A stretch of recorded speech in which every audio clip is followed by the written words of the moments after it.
വയലുകൾ തേടി വാഗ്ദത്ത നാട്ടിലേക്കൊരു യാത്ര. പുറപ്പാട് പുറപ്പാട് പുറപ്പാട്.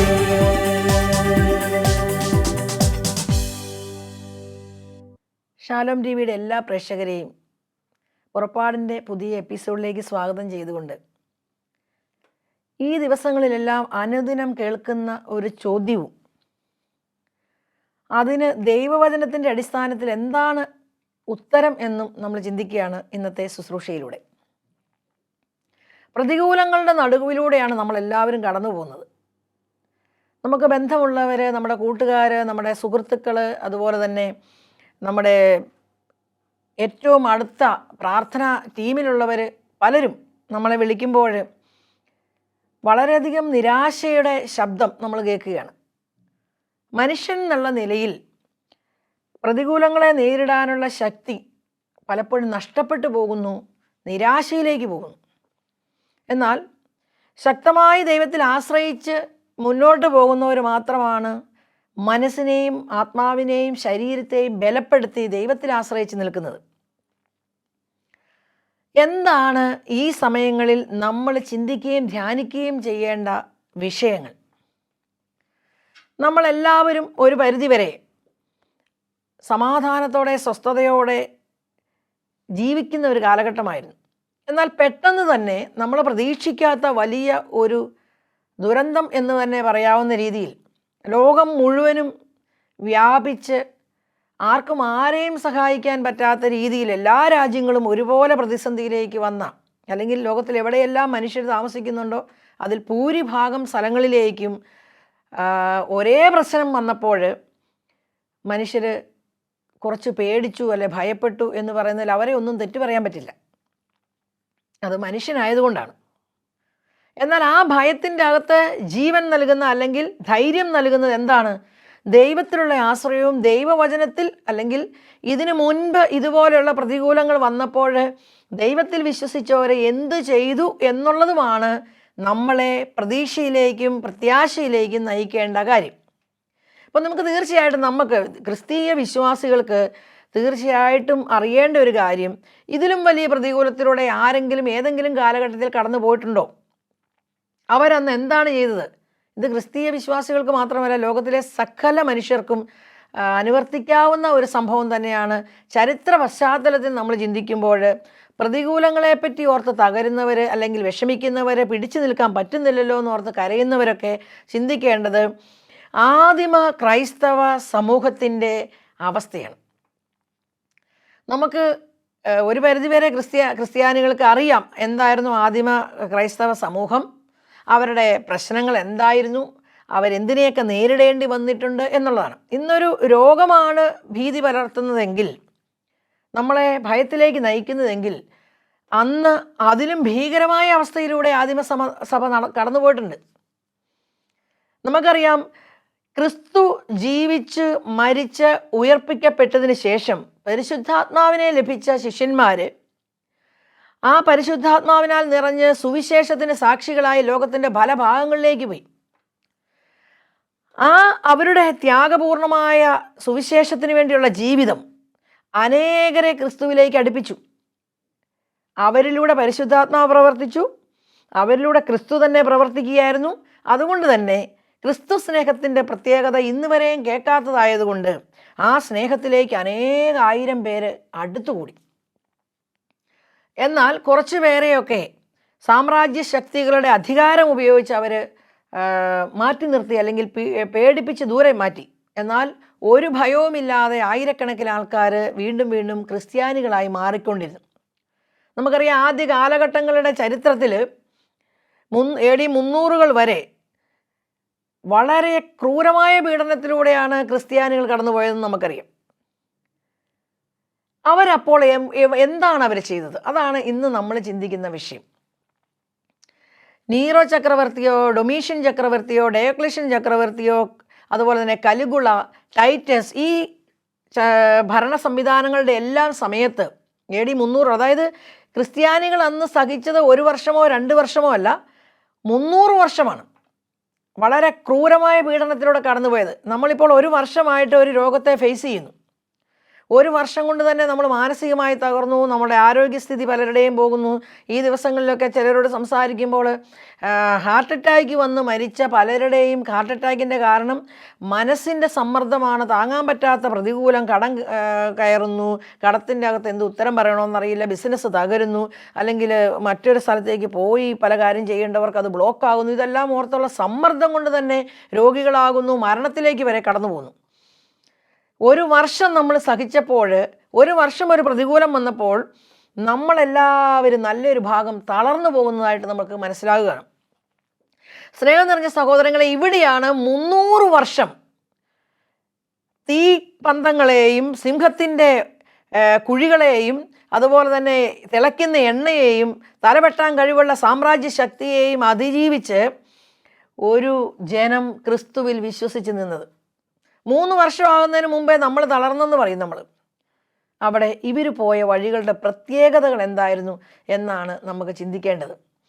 കാരണം ഇവർക്ക് സ്വതന്ത്രമായി ദൈവത്തെ വിളിച്ചപേക്ഷിക്കാനോ പ്രാർത്ഥിക്കാനോ ദൈവസന്നിധിയിൽ കരങ്ങൾ ഉയർത്താനോ പോലും സാധ്യതകളില്ലായിരുന്നു. അവർ ഭൂമിക്കടിയിൽ പല സംവിധാനങ്ങളുണ്ടായി രഹസ്യമായി ആരും അറിയാതെ ദൈവത്തെ വിളിച്ചപേക്ഷിച്ചു. നമുക്കിപ്പോൾ ദേവാലയങ്ങൾ അടയ്ക്കപ്പെട്ടു. പലയിടത്തും ദേവാലയങ്ങൾ നമ്മൾ പഴയ രീതിയിലേക്ക് പോയി ആരാധന നടത്താൻ സാധ്യതയില്ല. കൂദാശകൾ കിട്ടാൻ സാധ്യതകൾ കുറവുണ്ട്.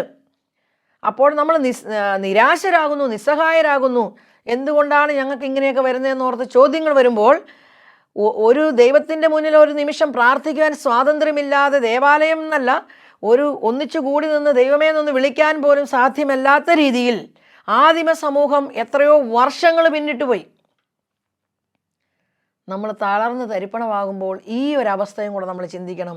നമ്മുടെ ആദിമ സമൂഹം അല്ലെങ്കിൽ ക്രിസ്തീയ വിശ്വാസത്തിൻ്റെ തുടക്കം എവിടെ നിന്നായിരുന്നു? സാമ്രാജ്യ ശക്തികളുടെ മുന്നിൽ പേടിക്കാതെ, എന്നാൽ അവരോട് മല്ലിട്ട് അവരെ തോൽപ്പിക്കാൻ നമ്മളെ കൊണ്ട് പറ്റില്ലായിരുന്നു. ഒരു ക്രിസ്തീയ വിശ്വാസികൾക്കും സാധിക്കില്ല.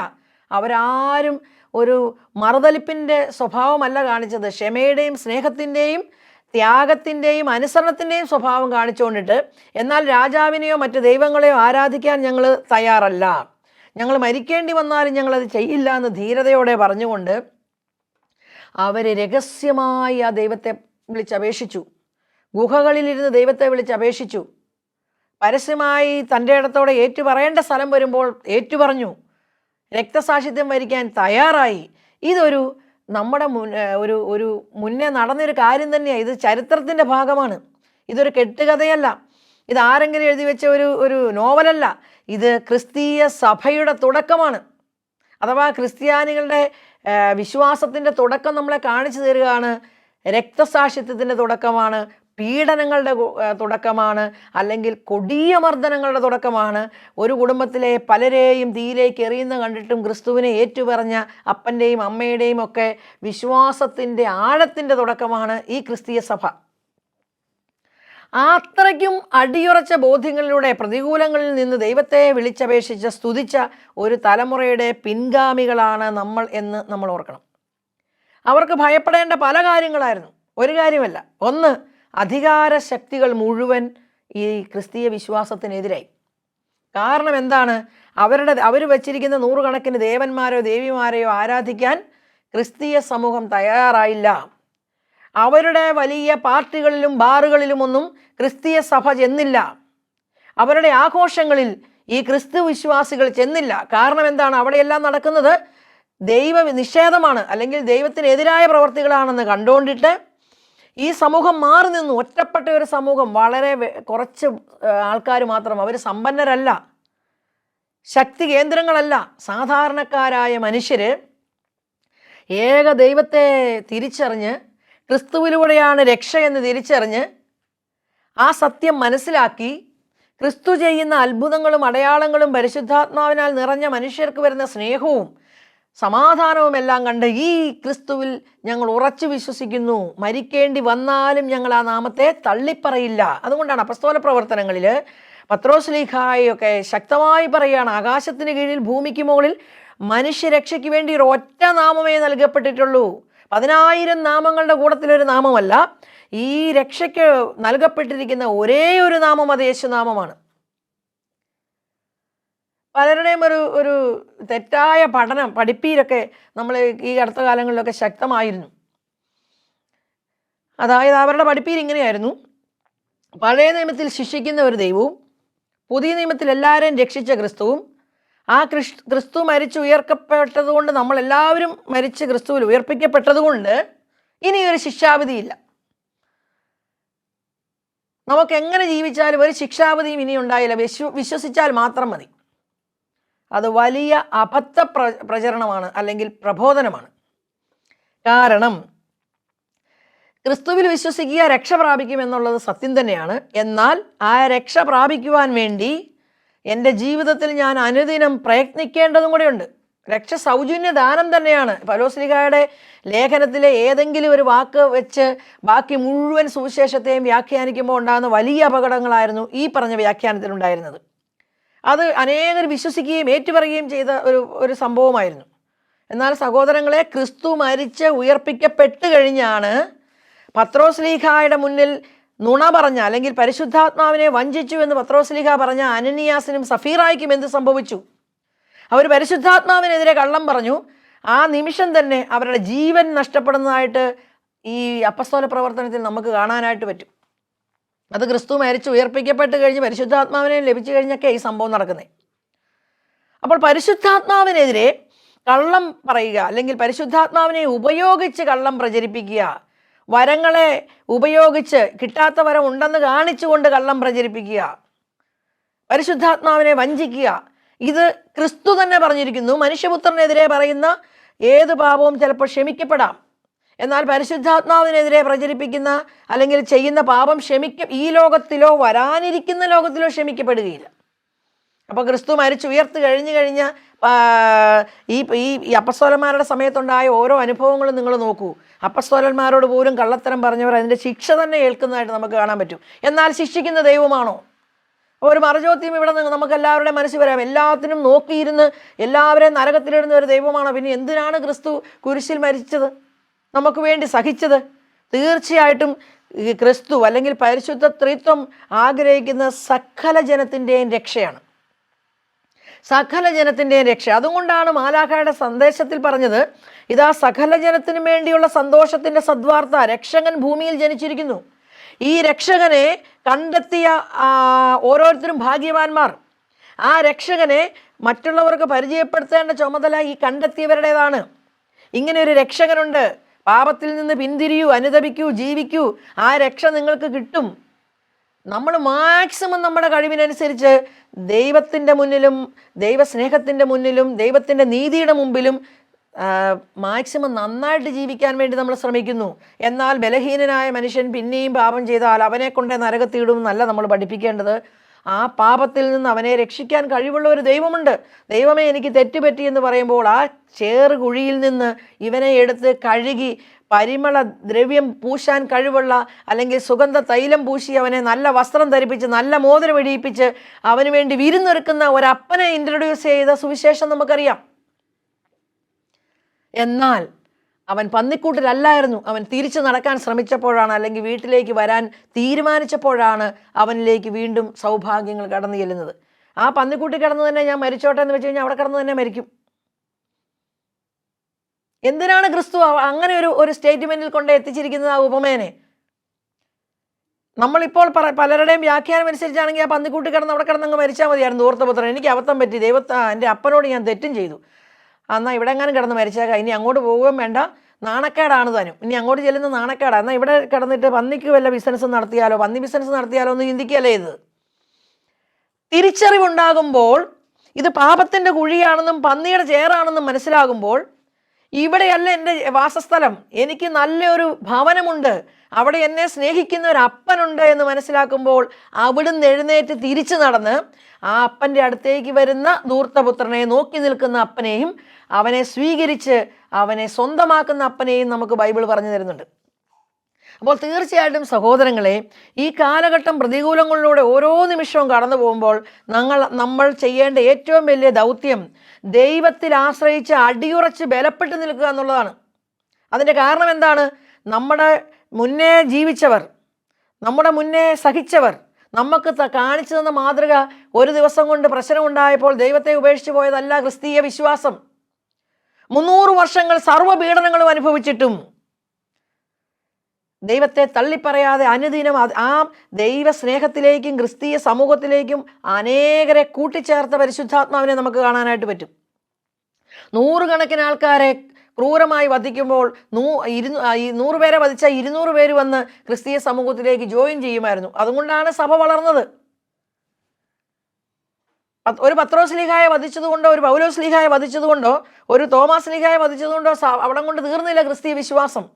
അവരെവിടെ മരിച്ചോ അവിടം അനേകായിരങ്ങളെ കൂട്ടിച്ചേർത്ത് ക്രിസ്തീയ വിശ്വാസം വളർന്നു വരികയാണ് ചെയ്തത്. അപ്പോൾ നമ്മൾ ഈ പ്രതികൂല കാലഘട്ടത്തിൽ യോഹന്നാൻ എന്ന ക്രിസ്തു ശിഷ്യൻ എഴുതിയ വെളിപാട് പുസ്തകം നമ്മൾ ചിന്തനീയമാക്കണം. ആരാണ് ഈ വെളിപാട് പുസ്തകം എഴുതിയത്? ബൈബിൾ പണ്ഡിതന്മാരും സഭയുടെ വിശ്വാസവും അനുസരിച്ച് 95% യോഹന്നാൻ്റെ രചന തന്നെയാണ് വിശ്വസിക്കുന്നത്. ആരായിരുന്നു യോഹന്നാൻ? ക്രിസ്തുവിൻ്റെ ഏറ്റവും സ്നേഹിച്ച ശിഷ്യനാണ്. ക്രിസ്തു സ്നേഹം അനുഭവിച്ച ശിഷ്യനാണ്. ചരിത്രം പറയുന്നു, യോഹന്നാനെയും തിളച്ച എണ്ണയിൽ ഇട്ടു. യോഹന്നാൻ അവിടെ നിന്ന് മരിക്കാതെ വന്നപ്പോൾ പത്മോസ് ദ്വീപിലേക്ക് റോമൻ നിയമം അനുസരിച്ച് നാട് കടത്തുകയാണ് ചെയ്യുന്നത്. എവിടെയാണ് പത്മോസ് ദ്വീപ്? ഏഷ്യ മൈനറിലെ എഫേസൂസിൻ്റെ അടുത്തുള്ള ഒരു സ്ഥലമാണ്. ഏകനായി ഒറ്റപ്പെട്ട് ഒരു ദ്വീപിൽ കിടക്കുന്ന യോഹന്നാനിലേക്ക് ക്രിസ്തു ഇറങ്ങി വരുന്നതാണ് വെളിപാട് പുസ്തകത്തിൻ്റെ ദർശനം. യോഹന്നാൻ പോയ അവസ്ഥ നമുക്കറിയാം. കാണുന്നത് മുഴുവൻ പീഡനങ്ങളാണ്, കേൾക്കുന്നത് മുഴുവൻ മരണത്തിൻ്റെ ശബ്ദമാണ്. ശിഷ്യന്മാരെല്ലാവരും ക്രൂരമായി വധിക്കപ്പെട്ടു. മനുഷ്യനെ മൃഗത്തിനെ പോലെ കെട്ടിയിട്ട് തൊലി ഉരിഞ്ഞു കൊന്നു. ബർത്തുലുമേയും മത്തിയാസിനെയും ഒക്കെ അതിക്രൂരമായി വധിച്ചു. എല്ലാ ശിഷ്യന്മാരും കൊല ചെയ്യപ്പെട്ടു, രക്തസാക്ഷികളായി. യോഹന്നാൻ ഒഴിച്ച് യോഹന്നാനെ കൊണ്ട് ഒരു പത്മോസ് ദ്വീപിലിട്ടു. നമ്മളൊക്കെ ജീവിതത്തിൽ എന്തനുഭവിച്ചു? നമ്മൾ ഒരു വർഷം ഒരു കൊറോണ വന്നപ്പോൾ തന്നെ നമ്മൾ നിസ്സഹായരായി. ഓർക്കുന്ന ബിസിനസ് അതുപോലെ നടക്കാതെ വരുമ്പോൾ നമ്മൾ നിരാശരായി. ഞാൻ വെച്ച പദ്ധതികൾ അതുപോലെ നടക്കാതെ വരുമ്പോൾ നമ്മൾ ദൈവം തന്നെ ഉണ്ടോ എന്ന് ചോദിക്കുന്ന അനേകർ. കൂദാശകൾ കൃത്യമായി നമുക്ക് മുന്നിൽ കിട്ടാതെ വരുമ്പോൾ ഇനി പള്ളിയുടെ ആവശ്യം എന്തിനെന്ന് ചോദിക്കുന്നവർ. ആദിമസഭ നമുക്ക് നൽകിയ പാഠം ഇതാണോ? ക്രിസ്തുവിൻ്റെ ശിഷ്യന്മാർ നമുക്ക് നൽകിയ പാഠം ഇതാണോ? ക്രിസ്തീയ സഭ വളർന്നപ്പോൾ കിട്ടിയ പാഠം ഇതാണോ? അല്ല. വർഷങ്ങളുടെ വേദനകളും കഠിനമായ പീഡനങ്ങളുടെയും ഇടയിൽ നിന്നുകൊണ്ട് രക്തസാക്ഷികളെ തന്നെ കണ്ടിട്ടും വിശ്വാസം തള്ളിപ്പറയാതെ, അത് തള്ളിക്കളയാൻ സാധിക്കാത്ത രക്തത്തിൽ മുദ്ര ചെയ്തതാണെന്ന് വിശ്വസിച്ചുകൊണ്ട് ക്രിസ്തുവിന് വേണ്ടി, ക്രിസ്തുവിൽ തന്നെ ക്രിസ്തുവിനോടുകൂടെ ജീവിച്ച് മരിച്ച് വിജയം വരിക്കുന്നതിന് വേണ്ടി ഒരുങ്ങിയ ഒരു സമൂഹത്തിൻ്റെ ചരിത്രമാണ് ആദിമസഭയുടെ ചരിത്രം. അപ്പോൾ ഇതിൽ നിന്ന് നമ്മൾ എന്ത് മനസ്സിലാക്കണം? യോഹന്നാൻ പത്മോസ് ദ്വീപിൽ ഏകനായിരുന്നപ്പോൾ, അല്ലെങ്കിൽ ഞാനും നിങ്ങളും രോഗത്തിൻ്റെയോ അല്ലെങ്കിൽ ഏതെങ്കിലും തരത്തിലുള്ള പീഡനങ്ങളുടെയോ ഒറ്റപ്പെടലിൻ്റെയോ ഏകാന്തതയിൽ കഴിയുമ്പോൾ നമ്മളെ അവിടെ ഒറ്റയ്ക്ക് ഉപേക്ഷിക്കുന്ന ഒരു ക്രിസ്തുവല്ല, ക്രിസ്തു അവിടെ കൂടെ ഇറങ്ങി വന്നു. ക്രിസ്തുവാണ് യോഹന്നാന് ദർശനങ്ങൾ കാണിച്ചു കൊടുക്കുന്നത്. ആദ്യം യോഹന്നാൻ കാണുന്നത് പരിശുദ്ധ സിംഹാസനത്തിലിരിക്കുന്ന പിതാവായ ദൈവത്തെയും പുത്രനായ ക്രിസ്തുവിനെയുമാണ്. ക്രിസ്തു തന്നെ യോഹന്നാന് വെളിപ്പെടുത്തുകയാണ്, ഇനി കാണുന്നതൊക്കെ രേഖപ്പെടുത്തൂ എന്ന് പറഞ്ഞുകൊണ്ട്. അപ്പോൾ സ്നേഹം നിറഞ്ഞ സഹോദരങ്ങളെ, ആദിമ സമൂഹം നമുക്ക് നൽകുന്ന സന്ദേശം 1 വർഷമല്ല, 2 വർഷമല്ല, 10 വർഷമല്ല, പീഡനങ്ങളിലൂടെ കടന്നുപോയാലും 100 വർഷം കടന്നുപോയാലും ദൈവത്തോടുള്ള ബന്ധം കുറയുകയോ ദൈവസ്നേഹത്തിൽ നിന്ന് അകലുകയോ ചെയ്യുകയല്ല നമ്മൾ ചെയ്യേണ്ടത്. അതിന് പകരം പ്രശ്നങ്ങളും പ്രതികൂലങ്ങളും കൂടി വരുമ്പോൾ ആ ദൈവത്തോട് ഒട്ടിച്ചേർന്ന് നിൽക്കണം. കാരണം ഈശോ പറഞ്ഞത്, ഞാൻ നിന്നെ ഉപേക്ഷിച്ചിട്ട് പോകുന്ന ദൈവമാണെന്നല്ല, സഹനങ്ങളിൽ നിന്നെ കൈപിടിയുന്ന ദൈവമാണെന്നല്ല, സഹനങ്ങളിൽ നിന്നെ ചേർത്ത് പിടിക്കുന്ന ദൈവം, പ്രതികൂലങ്ങളുടെ നടുവിലും ഏകാന്തതകളിലും നിന്റെ കൂടെ ഇരിക്കുന്ന ദൈവം, നിന്നെ സഹായിക്കുന്ന ദൈവം. അപ്പം നമ്മളിപ്പോൾ ഇത് കേൾക്കുമ്പോൾ ചിലപ്പം നമുക്ക് തന്നെ തോന്നാം, പലരും ജോലി നഷ്ടപ്പെട്ടവരാണ്, പലരും രോഗത്തിൻ്റെ ഭീതിയിലുണ്ട്, നല്ലൊരു ശതമാനം രോഗികളുണ്ട്. നാളെ എന്ത് ചെയ്യണമെന്ന് ഒരു ഉത്തരമില്ലാതെ നിൽക്കുന്ന അനേകം പേരുണ്ട്. സാമ്പത്തിക പ്രതിസന്ധി കൊണ്ട് വിഷമിക്കുന്നവരുണ്ട്. പല രാജ്യങ്ങളിൽ പെട്ടുപോയവരുണ്ട്. അങ്ങോട്ടും പോകത്തില്ല, ഇങ്ങോട്ടും പോകത്തില്ല, എന്ത് ചെയ്യണമെന്നറിയില്ല. അവിടെ ഒരു ചോദ്യം വേണേൽ ഈ വചനം കേൾക്കുമ്പോൾ നിങ്ങളുടെ മനസ്സിൽ വരാം, ഇവിടെയൊക്കെ ദൈവം എന്താ ഞങ്ങൾക്ക് വേണ്ടി ഇടപെട്ടത്, അല്ലെങ്കിൽ ഞങ്ങൾക്ക് എവിടെയാണ് ഉത്തരം കിട്ടുക? അന്ന് ഇതേ ചോദ്യമാണ് ആദിമസഭയിലെ ആൾക്കാരും ചോദിച്ചിരുന്നതെങ്കിൽ നമ്മളെങ്ങനെ വിശ്വാസത്തിലായേനെ? ഒരു ദിവസം കഴിയുമ്പോൾ ഉത്തരം കിട്ടുന്നില്ല, ഒരു കൊല്ലം കഴിയുമ്പോൾ ഉത്തരം കിട്ടുന്നില്ല, 10 വർഷം കഴിയുമ്പോൾ ഉത്തരം കിട്ടുന്നില്ല. ഈ ഉത്തരം തരുന്ന ദൈവം എവിടെയെന്ന് അവർ ചോദിച്ചില്ല. ഈ വെളിപാട് പുസ്തകം തീരുന്നത് ആമേൻ കർത്താവേ വേഗം വരണമേ എന്ന് പറഞ്ഞുകൊണ്ടാണ്. യോഹന്നാൻ സർവ്വ സ്വർഗീയ കാഴ്ചകളും കണ്ടിട്ട് ആ സ്വർഗത്തിൻ്റെ മനോഹാരിതയെല്ലാം മനസ്സിലാക്കിയിട്ടാണ് പറഞ്ഞത്, ആദിയും അന്ത്യവും ആൽഫയും ഒമേഗയുമായവൻ, വന്നവനും ഇപ്പോൾ ഉള്ളവനും വരാനിരിക്കുന്നവനുമായവൻ. 3 ടെൻസിലുമാണ് ക്രിസ്തുവിനെ പരിചയപ്പെടുത്തുന്നത്. ഇതെല്ലാമായ ദൈവം എപ്പോഴും നമ്മുടെ കൂടെ ഉണ്ടെന്നുള്ള വിശ്വാസമാണ് യോഹന്നാനെയൊക്കെ ശക്തിപ്പെടുത്തിയത്. പിന്നീട് പീഡനങ്ങളിലൂടെ പോയവരെ ശക്തിപ്പെടുത്തിയത്. ഒരു കാര്യം നിങ്ങൾ മനസ്സിലാക്കൂ, പ്രതികൂലങ്ങളുടെ നടുക്ക് പ്രാർത്ഥനയിൽ ഉറച്ചു നിൽക്കുന്നവരാണ് പിടിച്ചു നിൽക്കുന്നത്. എനിക്കറിയാം, എൻ്റെയൊക്കെ ചില സുഹൃത്തുക്കൾ 50 വയസ്സിന് മുകളിലുള്ള നേഴ്സുമാരെയൊക്കെ പലരും ധൈര്യത്തോടെ ഈ കൊറോണയുടെ സമയത്ത് ആദ്യമായിട്ട് ഈ പ്രശ്നം വന്നപ്പോൾ എന്ത് ചെയ്യണമെന്ന് ആർക്കും അറിയത്തില്ല, ലോകം മുഴുവൻ സ്തംഭിച്ച ഒരു സമയത്തും വളരെ ധൈര്യമായിട്ട് ഈ കാര്യത്തെ ഫേസ് ചെയ്യുകയും ഹോസ്പിറ്റലിൽ പോവുകയും അതുപോലെ തന്നെ രോഗികളെ ശുശ്രൂഷിക്കുകയും ചെയ്ത ചില നേഴ്സുമാരുടെ അനുഭവങ്ങൾ എൻ്റെ ജീവിതത്തിലുണ്ട്. കാരണം ഞാൻ അവരോട് സംസാരിച്ചപ്പോൾ ചേച്ചിമാരോടൊക്കെ പലരോട് ചോദിച്ചു, ചേച്ചി ഇത്ര ധൈര്യത്തോടെ നിങ്ങൾക്ക് ഒരു പേടിയും തോന്നിയില്ല, ഈ രോഗം എന്നാന്ന് തോന്നിയില്ല? ആദ്യം നമ്മൾ കേൾക്കുന്നത് എന്താണ്, എന്തെല്ലാം ഭീതിയാണ് നമ്മുടെ മനസ്സിലുണ്ടായിരുന്നത്, പല ചോദ്യങ്ങൾ നമ്മുടെ മനസ്സിലുണ്ടായിരുന്നല്ലോ, എങ്ങനെയാണ് ധൈര്യത്തോടെ നിങ്ങൾ ഈ ജോലിക്ക് പോകുന്നത്? അപ്പോൾ ചില നല്ല അടിയുറച്ച ദൈവവിശ്വാസമുള്ള ചേച്ചിമാർ പറഞ്ഞ വാക്ക് ഞാൻ ഓർക്കുകയാണ്, ഒരു ഭയവും തോന്നിയില്ല, കാരണം ദൈവമറിയാതെ ഒന്നും വരില്ല, ദൈവഹിതം നടക്കട്ടെ എന്ന് കരുതി തന്നെയാണ് ജോലിക്ക് പോയത്. അവരനേകരെ ശുശ്രൂഷിച്ചു, അനേകർക്ക് വേണ്ടി കരങ്ങൾ നീട്ടിക്കൊടുത്തു. ഇന്നും അവർ സന്തോഷത്തോടെ ആ ജോലിയിൽ തുടരുന്നുണ്ട്. എന്നാൽ നമുക്കറിയാം, യൂറോപ്പിലൊക്കെ പല ജീവനും പൊലിഞ്ഞുപോയി, നഷ്ടമായി. ലോകം മുഴുവൻ പ്രതികൂലത്തിൽ വരുമ്പോൾ ജെറമിയ പ്രവാചകനെ നിങ്ങൾ ഓർത്താൽ മതി. ദൈവം പ്രവാചകനിലൂടെ ഇസ്രായേലിന് വരാൻ പോകുന്ന വലിയ പ്രശ്നങ്ങളൊക്കെ പറഞ്ഞു കൊടുത്തു, ആരും കേട്ടില്ല. പിന്നീട് വരുന്ന പ്രതികൂലം അനുഭവിക്കുമ്പോൾ പ്രവാചകനും അനുഭവിക്കുവാണ്. പ്രവാസത്തിലേക്ക് പ്രവാചകന്മാരും പോകേണ്ടി വരും. അപ്പോൾ ചിലയിടത്ത് നമ്മൾ തിരുത്താൻ വേണ്ടി തരുന്ന സൂചനകളെ അങ്ങനെ തന്നെ കാണണം.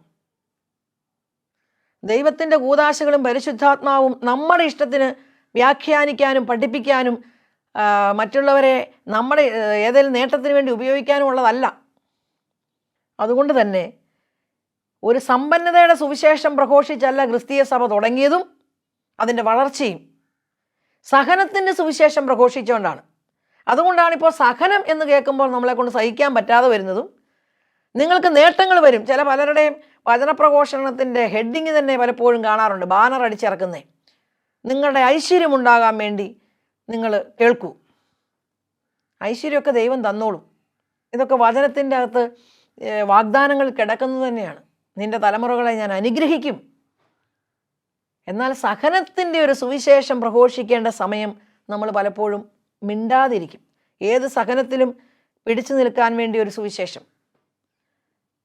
ജോബിൻ്റെ പുസ്തകങ്ങളെ മാതൃകയാക്കുന്ന സുവിശേഷം, വിശുദ്ധരുടെ ജീവിതത്തെ മാതൃകയാക്കുന്ന സുവിശേഷം, അങ്ങനെ ഒരു ബലം മനസ്സിന് വരുമ്പോഴാണ് ഏതെങ്കിലും രോഗമോ പ്രതികൂലമോ കടബാധ്യതയോ വന്നാലും എൻ്റെ ദൈവം എന്നെ കൈവിടുകയില്ലെന്നും, ഇത്രയും കാലം ചിലപ്പോൾ ഒരു പക്ഷേ 30 വർഷം നന്നായിട്ട് സുന്ദരമായിട്ട് ജീവിച്ചു, ഇപ്പോൾ ഒരു പ്രതികൂലത്തോടെ ലോകം മുഴുവൻ പോകുന്നു, നമ്മളും അതിൻ്റെ കൂടെ പോയേ പറ്റൂ, നമ്മളും ആ അവസ്ഥയിലൂടെ കടന്നു പോയേ പറ്റൂ എന്ന് ദൈവം തീരുമാനിച്ചിട്ടുണ്ട്. ലോകം മുഴുവനെയും നിയന്ത്രിക്കുന്ന ദൈവം അറിയാതെ അല്ല ഈ ഭൂമിയിലൊന്നും നടക്കുന്നത്. ഇത് പല സൂചനകളാകാം. അതുകൊണ്ട് തന്നെ നമ്മളെ ഉപേക്ഷിച്ചു പോകുന്ന ദൈവമല്ല, മനുഷ്യൻ തിരിഞ്ഞ് ദൈവത്തിലേക്ക് നോക്കാൻ വേണ്ടിയുള്ള ചില സൂചനകളാകാം. ദൈവവിശ്വാസത്തിൻ്റെ മാറ്റൊരച്ചു നോക്കുന്ന സൂചനകളാകാം. ദൈവകൃപയിലുള്ള ആശ്രയം എവിടം വരെയെന്ന് ഓരോരുത്തരെയും തിരിച്ചറിയുന്ന ശോധനകളാകാം.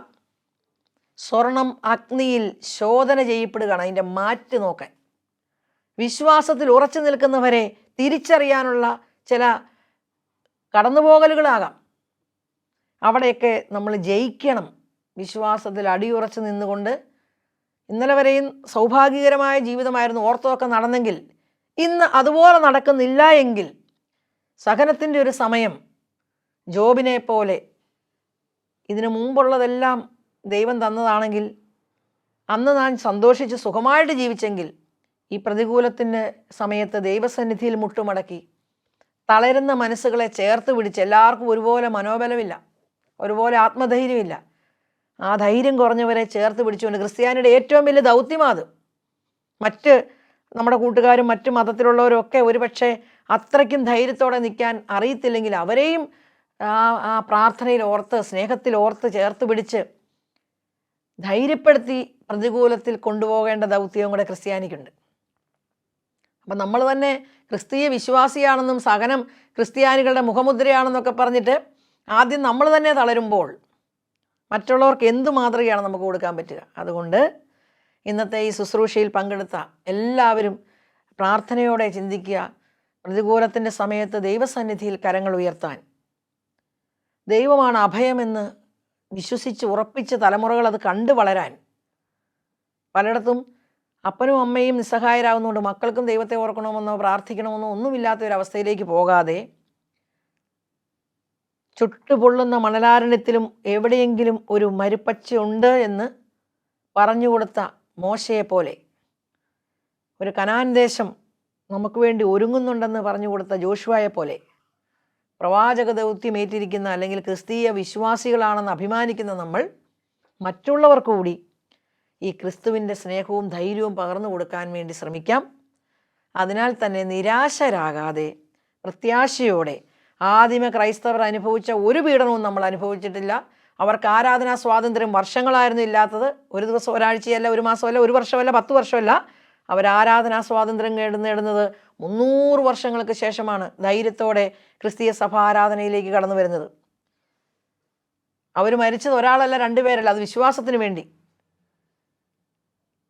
അപ്പോൾ അന്ന് അവരനുഭവിച്ചതിൻ്റെ ഒരു അംശം പോലും, 1% പോലും നമ്മൾ അനുഭവിച്ചിട്ടില്ല. അതുകൊണ്ട് ധൈര്യത്തോടെ, ധീരതയോടെ നമ്മുടെ മുന്നേ ജീവിച്ച് കടന്നുപോയവർ എന്തു മാതൃകയാണോ തന്നിരിക്കുന്നത് വിശ്വാസത്തിൽ, അതനുസരിച്ച് ജീവിച്ചുകൊണ്ട് തിരുത്തേണ്ടതാണെങ്കിൽ ഓരോന്നും തിരുത്താൻ ശ്രമിച്ചുകൊണ്ട്, നല്ലൊരു സാക്ഷ്യം വഹിച്ചുകൊണ്ട്, ക്രിസ്തു സാക്ഷ്യം വഹിച്ചുകൊണ്ട് ഈ ലോകത്തിലെ നിസാരമായ ജീവിതം, ഏറിയാൽ 80-90 വർഷത്തെ ജീവിതം, അത് നല്ലപോലെ ഓടി പൂർത്തീകരിച്ച് യോഹന്നാൻ്റെ ദർശനത്തിൽ യോഹന്നാൻ കണ്ട സ്വർഗീയ ഭാഗ്യം നേടുവാൻ നമുക്ക് സഹനങ്ങളെ കോർത്തിണക്കി മാലകളാക്കി ദൈവസന്നിധിയിൽ സന്തോഷത്തോടെ സമർപ്പിക്കാം. പ്രതികൂലങ്ങൾ കടന്നു പോകുമ്പോൾ നമുക്കന്ന് ദൈവത്തോട് നന്ദി പറയാനുള്ള ഒരു പൂമാലയായി ഈ സഹനത്തെ നമുക്ക് കരുതാം, കോർക്കാം. വിശ്വാസം അടിയുറച്ചു നിൽക്കട്ടെ, തലമുറകൾ അത് കണ്ടു വളരട്ടെ. പ്രതികൂലങ്ങളിൽ എൻ്റെ അപ്പനും അമ്മയും ദൈവസന്നിധിയിലാണ് മുട്ടുകുത്തിയതെന്ന് വലിയ ബോധ്യം തലമുറകളിലേക്ക് പകർന്നു കൊടുക്കാൻ നമുക്ക് ശ്രമിക്കാം. ആമേൻ.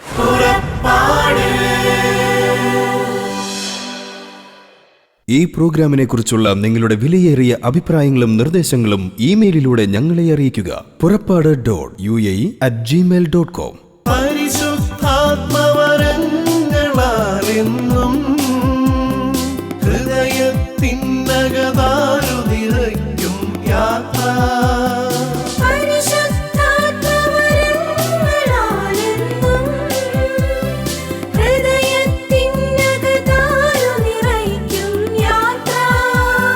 മേഘത്തണലായി അഗ്നിനാ